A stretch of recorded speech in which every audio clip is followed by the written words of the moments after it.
जानते हैं कि यहाँ अभी हम लोग क्यों गैदर हुए हैं। जीएसटी के बारे में तो आज ही अभी क्यों बात हो रहा है? क्या नया जीएसटी आया है? तो पहला पॉइंट ये है कि टैक्स के बारे में क्या आइडिया है, because all of you are from BBA and MBA background and most of you are from 4th semester, तो ये अज्यूम्ड है कि आपको टैक्स के बारे में पता होगा, but for rest of them 2nd semester and MBA first, what do you understand by tax? Anyone from 2nd semester? It is revenue for the government. Government को कंट्री का डेवलपमेंट करने के लिए पैसा फंड्स का रिक्वायरमेंट है, उसके लिए रेवेन्यू कहाँ से आएगा गवर्नमेंट के पास? By the amount of money we pay as tax to the government. Now we pay tax to the government in what form? Direct tax or indirect tax?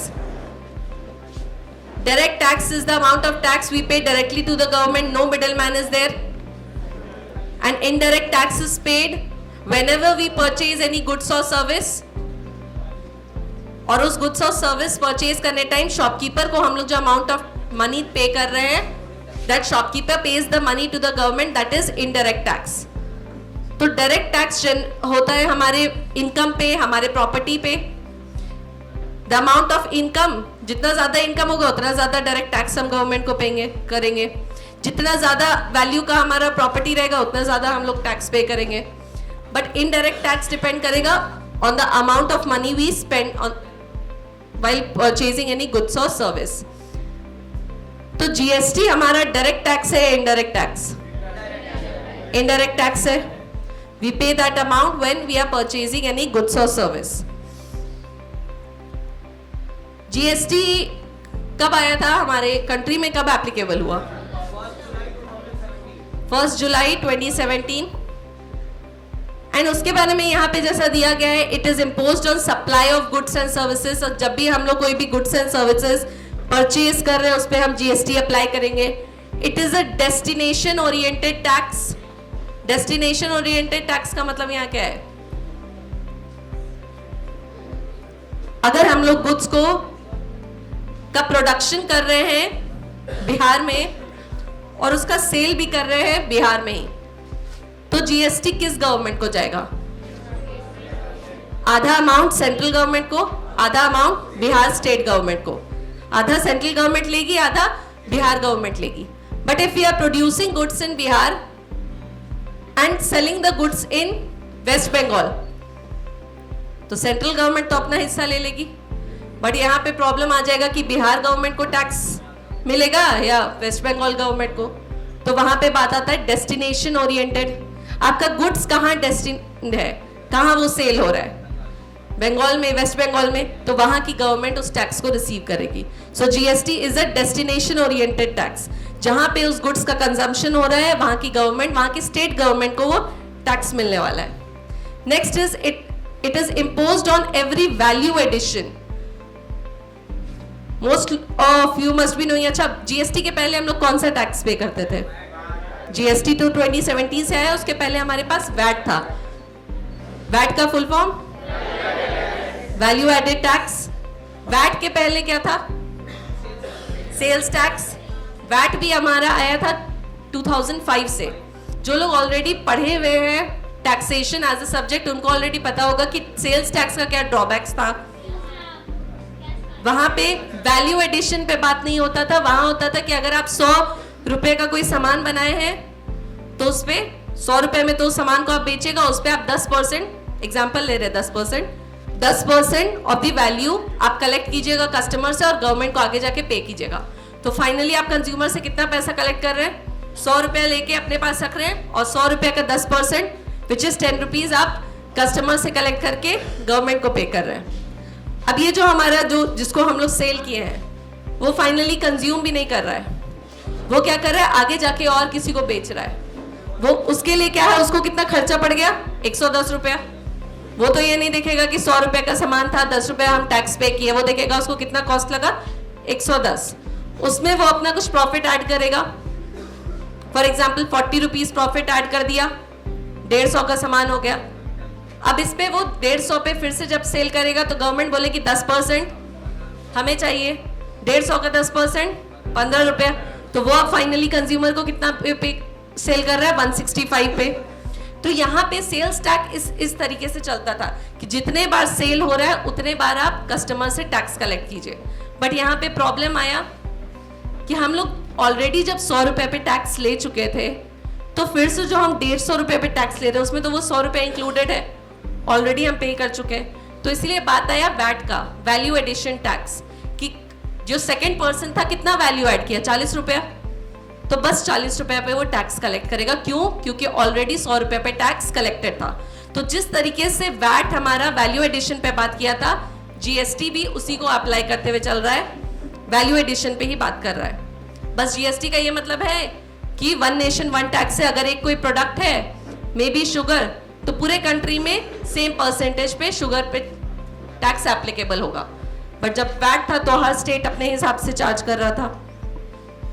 Next is it is replacing multiple indirect taxes. ये बात तो है ही, one nation one tax का बात हुआ कि services के लिए हम सर्विस टैक्स पे कर रहे थे, कहीं वैट पे कर रहे थे, तो उन सबको हम हटा के क्या कर दिए कि सारे गुड्स हो, सर्विसेज हो, सब पे हम जीएसटी ही पे कर रहे हैं। GST first time in the world कौन सी कंट्री अप्लाई की?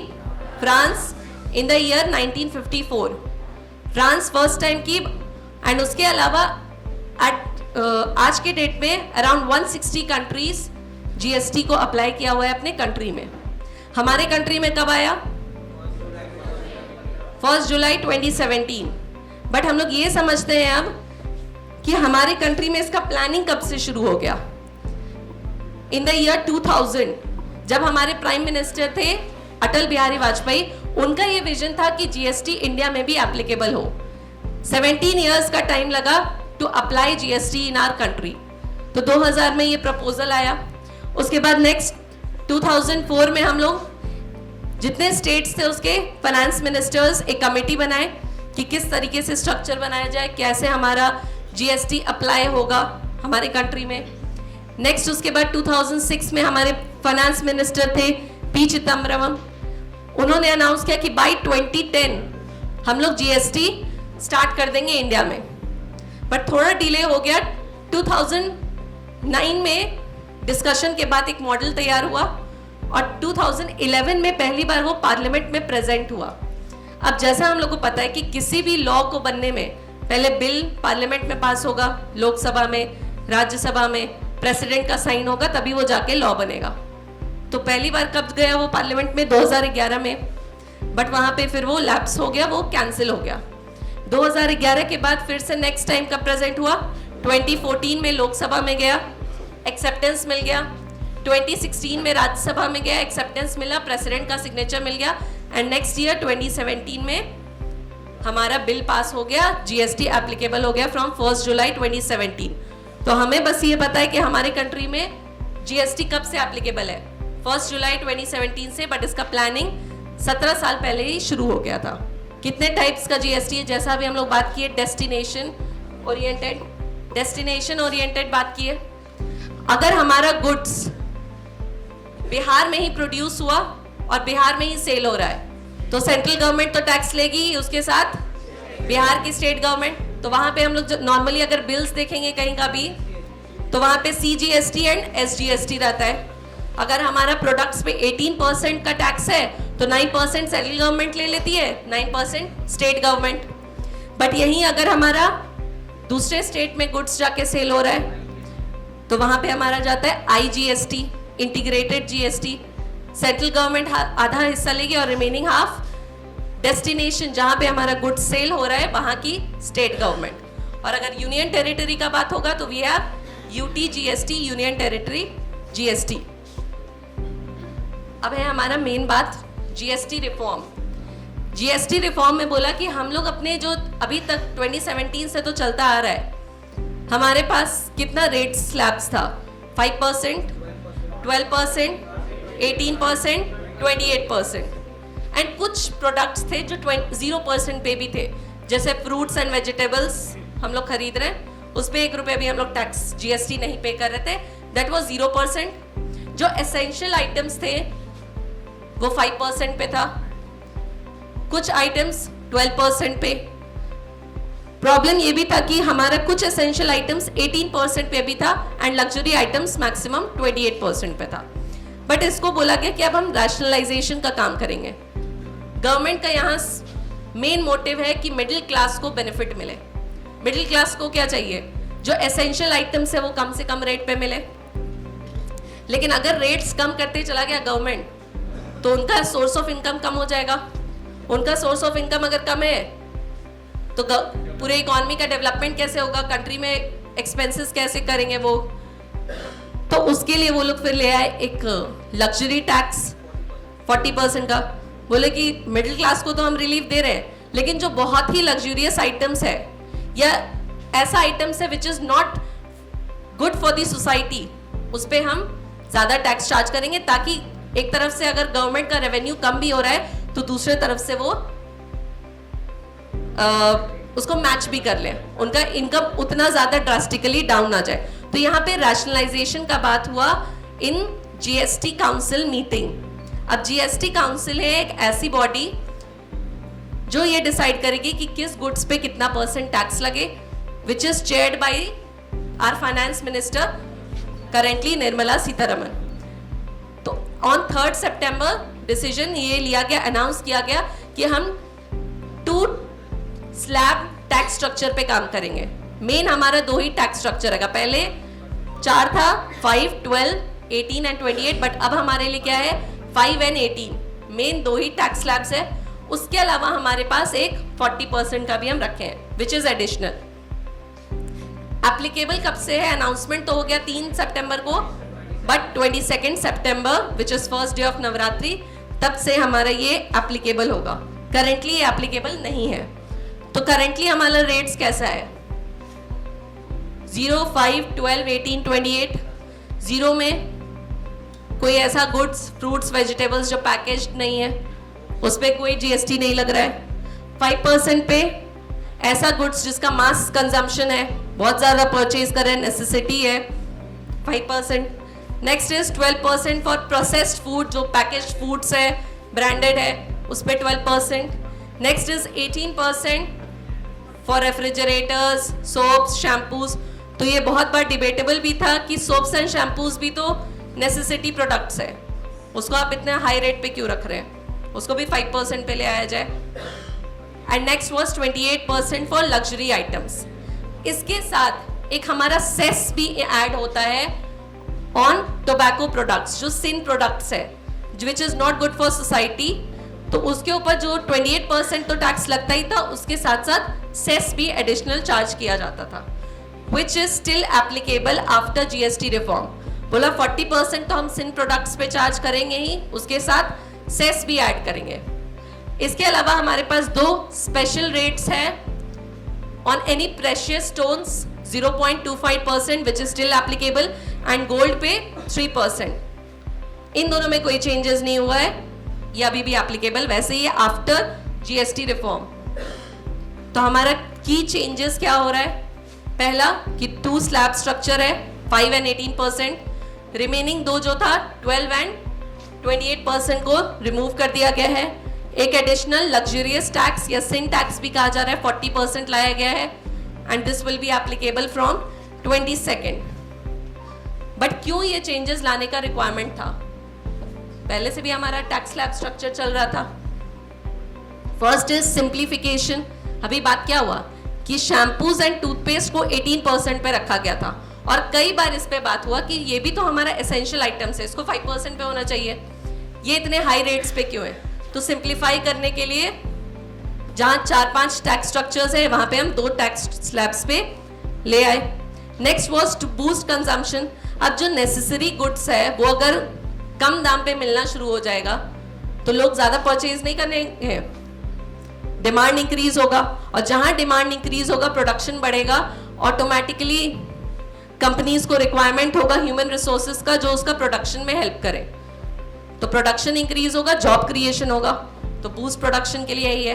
प्रोटेक्ट रेवेन्यू, एक तरफ अगर टैक्स स्ट्रक्चर कम किया जा रहा है, मिडिल क्लास को बेनिफिट दिया जा रहा है, गवर्नमेंट के रेवेन्यू को इम्पैक्ट करेगा, तो उसको प्रोटेक्ट करने के लिए एक लग्जरी टैक्स भी ले आया गया कि रेवेन्यू में कम कॉम्प्रोमाइज करना पड़े, उनको भी रेवेन्यू का जरूरत है। And last is political promise.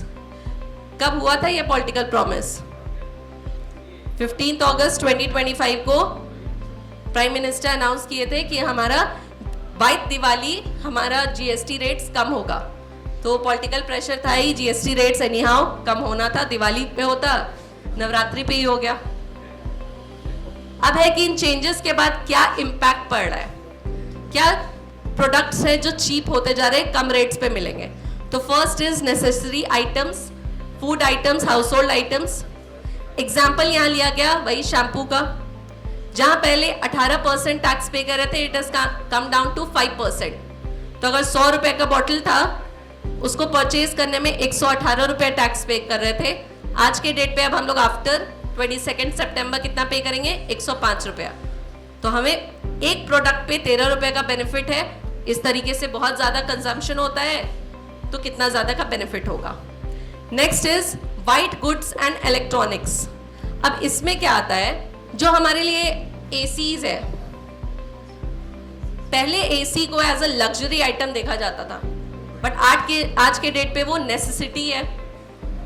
जैसा वेदर है, ग्लोबल वार्मिंग है, कोई एसी के बिना नहीं रह सकता है, नेसेसिटी है, तो उसका भी टैक्स रेट कम होना चाहिए था। तो पहले वो लग्जरी आइटम में था, 28% पे था, अब उसको कम करके हम लोग 18% पे ले आए। एसेंशियल नहीं है, उसके बिना ऐसा नहीं है कि रहा नहीं जा सकता है, 5% पे नहीं लाया गया है, बट इट इज इंपॉर्टेंट, तो उसका रेट कम किया गया है। तो एसी का ही एग्जांपल लिया, अगर 30,000 का एसी था, 28% के हिसाब से टैक्स पे करते, वी वुड हैव टू पे 38,400। बट अगर उसका रेट आज के डेट पे 18% हो गया है, तो कितना पे करना पड़ा है? 35,400। एक प्रोडक्ट पे 3,000 का हमें डिस्काउंट मिला है। ठीक है, इसी तरीके से हमारा हेल्थ एंड लाइफ इंश्योरेंस पे भी डिक्रीज हो गया है, अब 0 हो गया है। पहले अगर हम लोग इंश्योरेंस तो बहुत सारे टाइप्स का होगा, हमारे कार्स का भी होगा, मोटर इंश्योरेंस होगा, ट्रैवल इंश्योरेंस होगा, बस हेल्थ एंड लाइफ इंश्योरेंस क्योंकि ये इंपॉर्टेंट है, तो उसके लिए पहले हमारा 18% अगर टैक्स पे करते थे किसी भी इंश्योरेंस पे, बट इन दोनों के लिए कर दिया गया है टू 0%। उसके अलावा अगर कोई मेडिकल डिवाइसेस है जो 12 या 18% पे था, तो उसको भी it has come down to 0%। इसके अलावा hotels and personal activities, hotels अगर आपका एक दिन का प्राइस चार्जेस है 7500 या उससे कम है, तो उसका रेट्स कम कर दिया गया। Earlier it was 12%, but now it has come down to 5%। But अगर उससे ज्यादा चार्जेस है तो वो पहले वाला ही एप्लीकेबल रहेगा। उसके अलावा कोई भी ब्यूटी पार्लर्स है, फिजिकल वेलनेस, जिम वगैरह है, उनका भी टैक्स स्लैब 18% से 5% पे ले आया गया है। तो ये सारा ऐसा प्रोडक्ट्स है जिसपे हमें बेनिफिट मिल रहा है, it has become cheaper. But कुछ प्रोडक्ट्स ऐसे भी है जो महंगे हो गए। क्या क्या है? कार्स पे बात करेंगे, कार्स में थोड़ा ज्यादा ही डिटेल में करना पड़ेगा, बहुत सारा उस पर टैक्स स्ट्रक्चर्स है, लेकिन 40% को बोला जा रहा है it is a sin tax, मतलब ऐसा goods which are not fit for individuals but market में सेल हो रहा है, तो उस पर टैक्स रेट इंक्रीज, जहां पहले 28% था उसको इंक्रीज करके 40% कर दिया गया। अब इस सिन टैक्स में आ रहा है अपना टोबैकोस, कार्बोनेटेड ड्रिंक्स, बेवरेजेस, जो इतना कोल्ड ड्रिंक्स अगर पीते हैं हम लोग, सबका रेट अब 40% पे कर दिया गया है। बेटिंग, गैम्बलिंग, इन सब का भी जो भी अर्निंग्स है आपका 40% पे। अब अगर बात करें हम लोग ऑटोमोबाइल्स पे, अर्लियर किसी भी टाइप का ऑटोमोबाइल्स आप परचेज कर रहे थे 28% था, बट अब क्या हो गया है, अगर स्मॉल कार्स है जिसका engine capacity is less than 1500 CC, तो वहां पे हमारा रेट 28% से 18% पे कर दिया गया है। बट वहीं अगर आपका ऐसा कार्स है जिसका इंजन का capacity is more than 1500 CC, वहां पे 28% से उसको इंक्रीज करके 40% पे ले आया गया है। तो कार्स में भी डिफरेंशिएट किया गया है, स्मॉल कार्स सस्ते में है, लग्जरियस कार्स और ज्यादा महंगा हो गया है।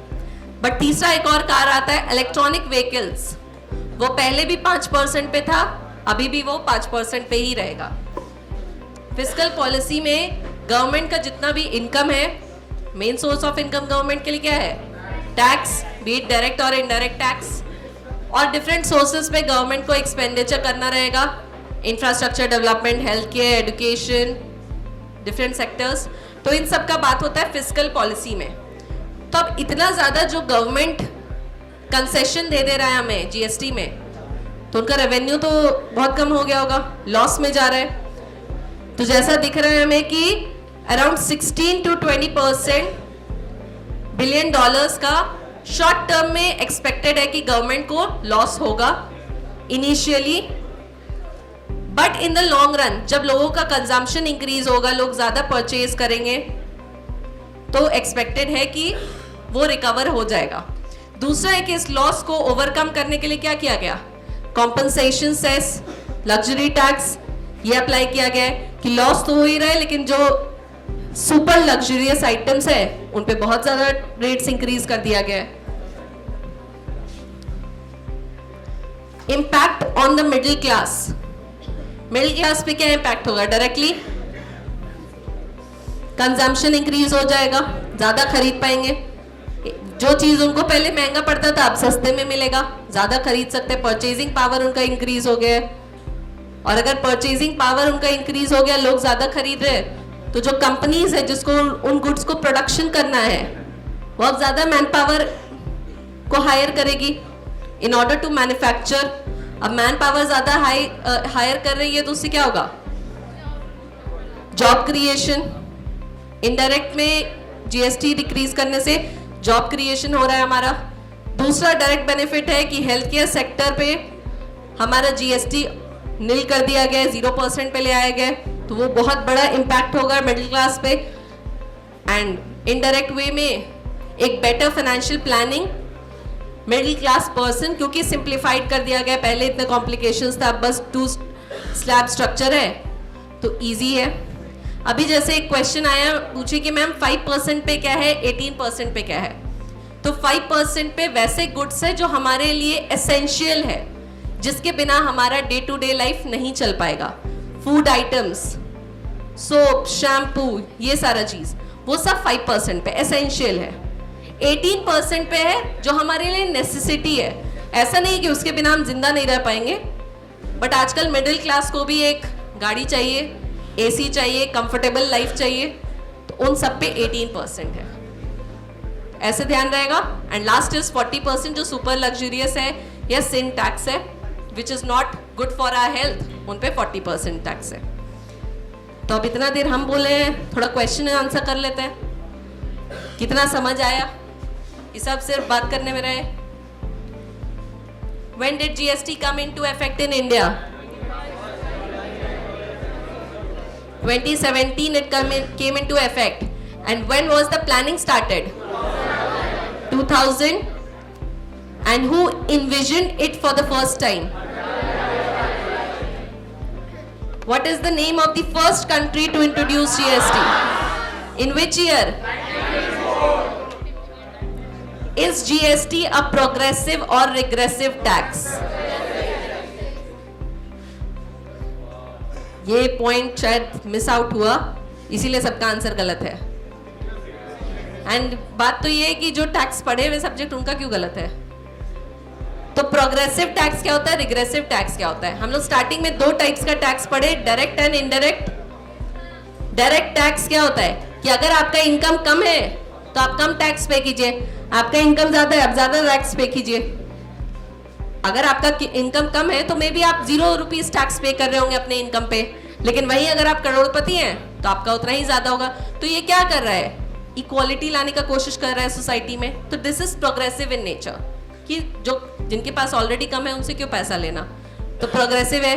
But on the other hand indirect tax क्या करता है? अगर पेन पे 2 रुपए टैक्स लग रहा है, आप अनएम्प्लॉयड हो कि करोड़पति हो, सबको उतना ही टैक्स देना है, तो ये इक्वालिटी नहीं ला रहा है। This is regressive in nature. Question अब फिर से पढ़ो, इज जीएसटी अ प्रोग्रेसिव और रिग्रेसिव टैक्स?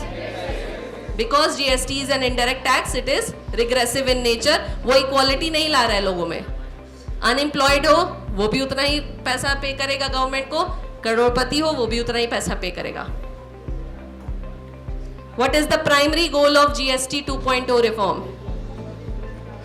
मेन क्या मोटिव है, क्यों किया जा रहा है?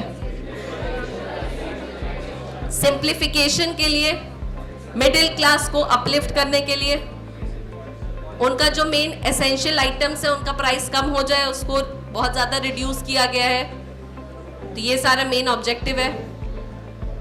What are the GST slabs applicable in GST 2.0? Main it is 2 slab structure, 5 and 18%. Additional है हमारा 40% sin tax, जिसमें बहुत limited goods को रखा गया है। Which essential item have seen a reduction in GST rates? FMCG products, insurance, life and health insurance, stationery items, electronics, small automobiles, जो small है उनका 28% से 18% पे लाया गया है। What is the impact of GST on automobile sector?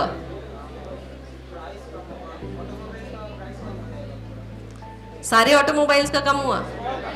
Small cars 1500 CC से कम है, 18% जीएसटी, हायर है तो 40%। इवन 2 व्हीलर्स में भी अगर लग्जूरियस आइटम कैटेगरी में तो 40% पे हो जाएगा।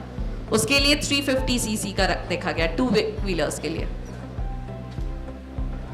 Are life insurance and health insurance premiums taxable in GST? No, 0% पे ले आया गया है।